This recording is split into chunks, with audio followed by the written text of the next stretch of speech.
네, 이한택 TV입니다. 이제 완연한 봄날씨네요. 오늘은 물렸네. 가처분이 포함된 공유물 분할이라는 제목으로 부산 금정구 구서동에 위치한 경매 물건을 가지고 한번 이야기를 해보도록 하겠습니다. 사건 번호 볼게요. 사건 번호는 202 타경 53046 물건이고 부산지방법원 본원에서 진행되는 물건입니다. 금정구 구서동에 위치한 우성 아파트고요. 중층 605호에 위치하고 있고요. 평형은 30평형대네요. 30평형대. 토지와 건물 일괄 매각으로 진행됩니다. 최초 가격은 3억 7,700으로 시작됐지만 그 사이에 유찰과 변경을 거쳐서 지금 최저 매각 가격은 1억 9,300, 2만 4천으로 시작되는 물건입니다. 여기서 눈에 띄는 게 있죠. 소유자가 구모모 시외 6명에서 총 7명. 채무자가 신모모 시외 5명에서 총 6명. 채권자가 여기서 빠진 1명. 그래서 이 공유문을 7명이 분할하기 위해서 진행되는 경매 물건이구나라고 확인할 수 있습니다. 매각 물건 현황이나 임차인 현황을 보면요. 임차인은 없습니다. 임차인은 없고 별도 존재하고 있지 않고요. 매각 물건 현황을 보면 중층에 위치하고 있고 94년도 사용 승인됐으니까 약 29년 됐네요. 30년이 다 돼가고 초등학교 북서측에 인근 위치하고 있고요. 주변으로 단독 주택이나 아파트 단지 그리고 업무 시설과 근린 생활 시설들이 형성돼 있다. 그리고 교통 여건은 괜찮다, 무난한 편이다. 두실력을 끼고 있다. 그리고 경사지에 존재하고 있지만 부산이니까 충분히 감안하고 있습니다. 경사지에 위치하고 있지만 아파트 자체는 평탄하게 조성돼 있다 정도가 확인이 됩니다. 등기부 봅시다. 소유권 이전 이후에 여러 사람에게 공동 근저당이 설정이 됩니다. 근저당 금액은 9,100만 원. 하지만 이 주식회사 우리은행의 근저당권 채권액은 제로다. 그러니까 없다고 봐도 상관이 없겠죠. 그리고 꽤나 시간이 지나서 상속이 이루어지고요. 7명 중에 한 사람이 지분이 경매로 넘어갔어요. 그죠? 경매로 인해서 신모모 씨 가족들 중에 딱 1명 지분이 구모모 씨에게 강제 경매로 인해서 매각이 됐고, 이 경매 낙찰자가 소유권 이전 그리고 나머지 6명의 지분에 대해서 가처분 신청도 했고요. 공유물 분할 그리고 강제 경매까지 진행됐네요. 그런데 이 사건의 경우 일부 지분을 보유한 이 소유자가 공유물 분할을 위해서 걸어놓은 가처분 있잖아요. 가처분. 실제 소유권을 다투는 내용이라기보다는 이 가처분은 행정적인 이유가 더 크다고 보여지죠. 그러니까 공유물 분할 청구에 대한 확정이 났으니까 이 경매가 진행되는 거잖아요. 그러니까 이미 이 내용은 이루어진 거예요. 이뤄냈으니까 이 가처분은 크게 의미가 없다. 그리고 실제 가처분권자하고 경매 신청자가 동일하기 때문에 가처분 취소 신청 요건이 되고 또 소멸시킬 수도 있어요. 그죠? 그래서 과정을 정리하면 이렇게 됩니다. 상속이 먼저 이루어졌고요. 일부 지분, 1명분이죠. 7명 중에 7분의 1이 강제 경매가 이루어집니다. 그래서 어떻게 돼요? 소유권이 나눠지게 되죠. 소유권이. 상속 관련 지분과 별도 개인 지분 이렇게 나눠지고, 보통은 어떻게 합니까? 이 강제 경매로 낙찰받은 지분을 갖고 있는 사람이 협의를 통해 가지고 매각을 하죠. 즉, 내 지분을 나머지 지분을 보유한 사람들한테 파는 거죠. 이때 실제 낙찰가하고 매각가 사이에 차이가 분명히 있으니까, 그러니까 밀당이 필요한 거죠. 협의를 통해 가지고 내 지분을 얼마 사가세요. 이런 방법을 취하거나 아니면 협의가 잘 안 이루어져. 그러면 이제 낙찰자가 나머지 지분을 보유하고 무단 사용하고 있는 부분에 대해 가지고 부당 이득 반환 요청을 하고요. 이 반환이 이루어지지 않으면 그 이유로 인해 가지고 다시 경매를 진행합니다. 그죠? 경매를 진행합니다. 못 받은 돈을 경매를 통해서 받겠다는 거 아닙니까? 그죠?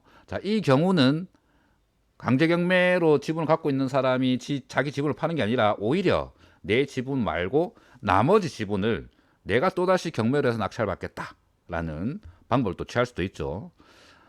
그도 저도 아니면 지금처럼 상대해야 할 지분권자가 너무 많잖아요. 상속권자도 아니고 또 경매로 낙찰받은 사람도 아니고 제3자한테 이 전체를 이제 경매로 매각을 하고 그 매각 자금을 지분에 따라 가지고 분할해서 나눠 받겠다. 자, 이게 공유물 분할을 목적으로 하는 경매죠. 그래서 이런 상속으로 인해서 진행되는 사건들에서 자주 접하게 되는 케이스입니다.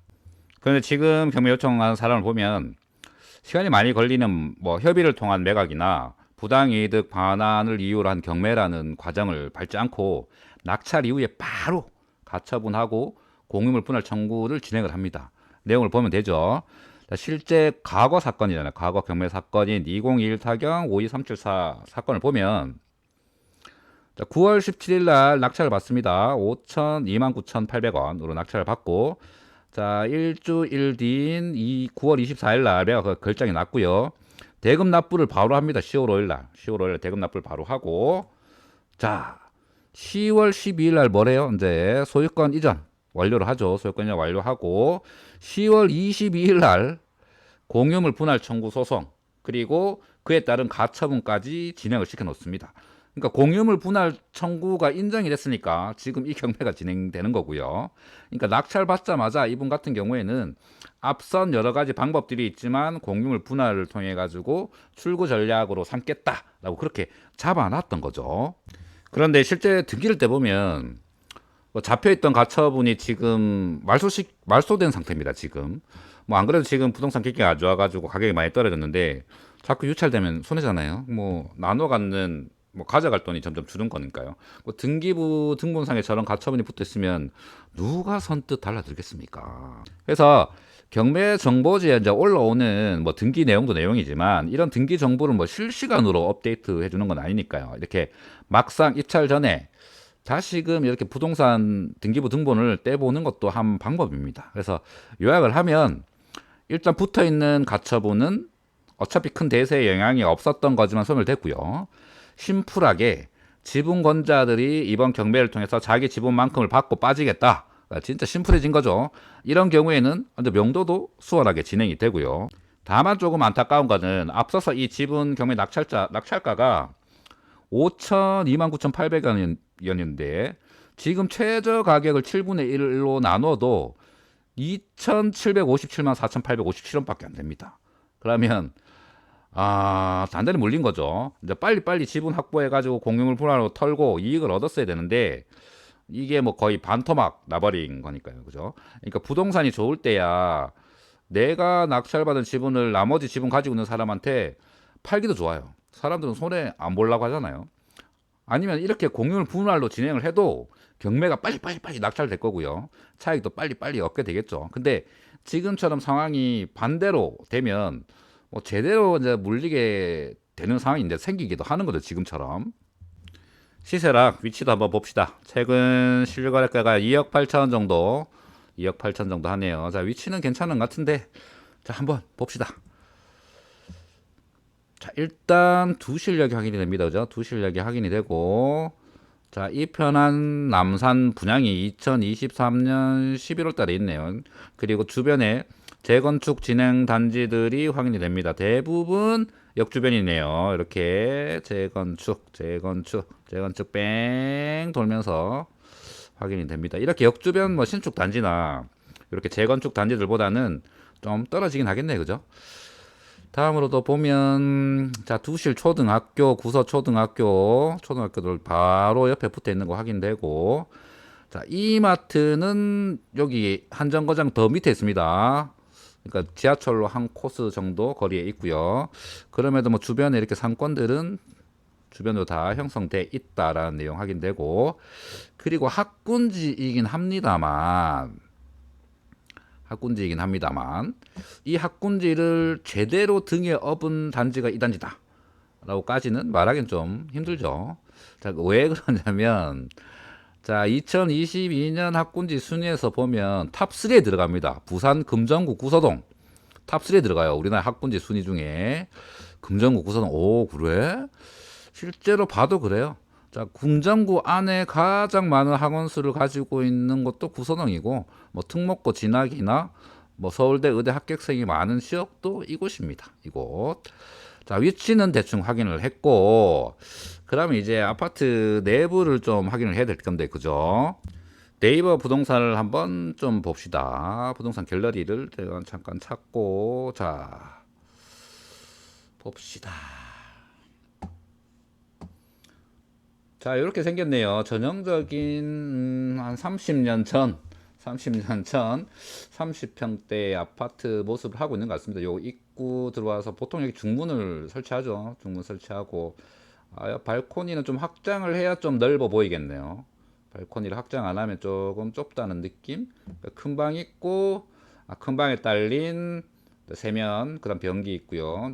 전체 쓸 수 있는 화장실 있고, 양쪽으로 방 있고, 발코니 딸려 있고, 보통 여기 이제 세탁기 놓고, 그죠?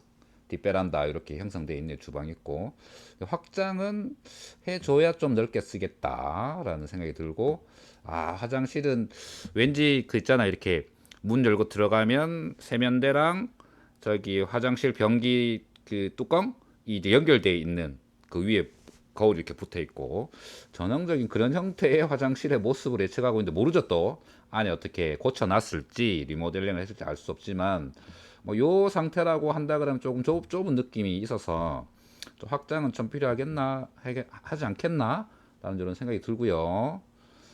자, 진짜 이제 오르막에 위치하고 있는 건 맞네요. 오르막에 위치하고 있고, 자, 약간의 길들의 경사는 확인이 됩니다. 그죠? 아파트 자체는 똑바로 섰을지 모르겠지만 약간의 길들이 경사가 확인이 되고, 맞네요. 경사 확인되고, 들어가는 문은 또 이렇게 출입문은 이제 비밀번호 눌러가지고 들어갈 수 있게 해놨는 공용 현관이니까 뭐 보안은 좀 괜찮아 보이고, 역시 주차난이 있겠다라는 게 확인이 됩니다. 주차난은 좀 있겠다. 지하 주차장도 좀 그렇다. 그래서 이중 주차 해놓은 것들을 보니까 이 주차난이 좀 있는 아파트구나라는 정도가 확인이 되겠습니다. 그죠? 어린 놀이터 있고, 네,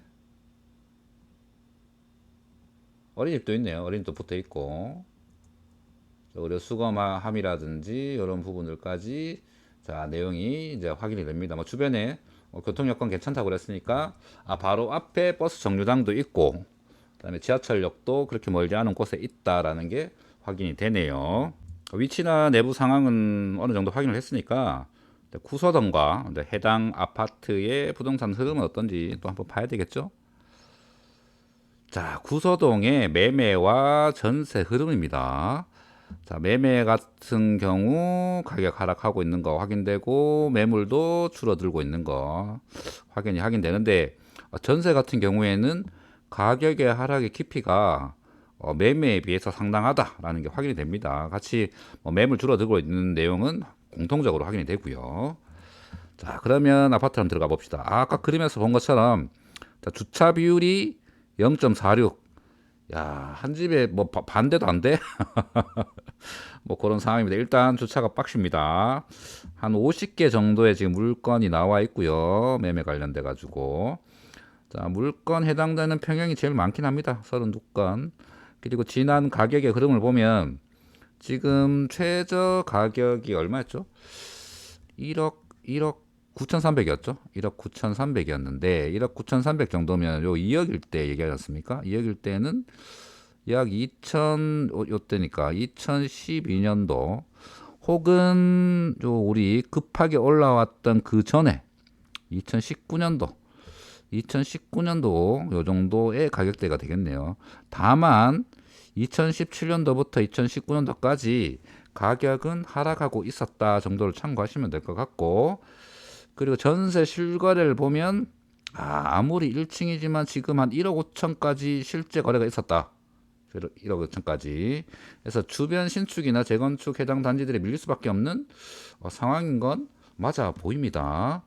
결국은 뭐 급지를 결정하는 건 가격이 될 테니까 우리 구서동에 있는 아파트 급지 순위를 한번 보면, 자, 재건축이 진행되는 같은 구서동에 있는 노후 아파트들하고 가격 차이가 많이 나는 게 확인됩니다. 여기 성경 1, 2차, 성경 3차보다도 더 떨어지는 3억대 정도. 그러면 여기 비하면 거의 2배 차이 난다. 그죠? 2배 정도 차이 나고, 지금 구서 1동 아래쪽에 지금 우리가 보고 있는 우성 아파트 아래쪽에 있는 아파트 단지들이 훨씬 높은 가격을 형성하고 있다라는 거 확인이 됩니다. 그래서 정리를 하면 공유물 분할로 똑똑하게 방향 잡고 발 빠르게 잘 움직였는데도 이런 부동산 시장 앞에서는 지금 오히려 더 물리는 상황이 돼 버렸잖아요. 어떻게 내가 손 쓸 수 있는 방법도 그렇게 많지 않고, 뭐 다른 사람은 그러더라고요. 아니다, 한편으론 뭐 반 50% 내가 손실 먹고 손절한 거다라고 볼 수도 있겠지만, 이런 상황을 보면 결국 경매라는 건 방어를 잘하려면 무조건 싸게 먹어야 한다라는 걸 다시금 가르쳐주는 케이스가 아닐까 생각을 해봅니다.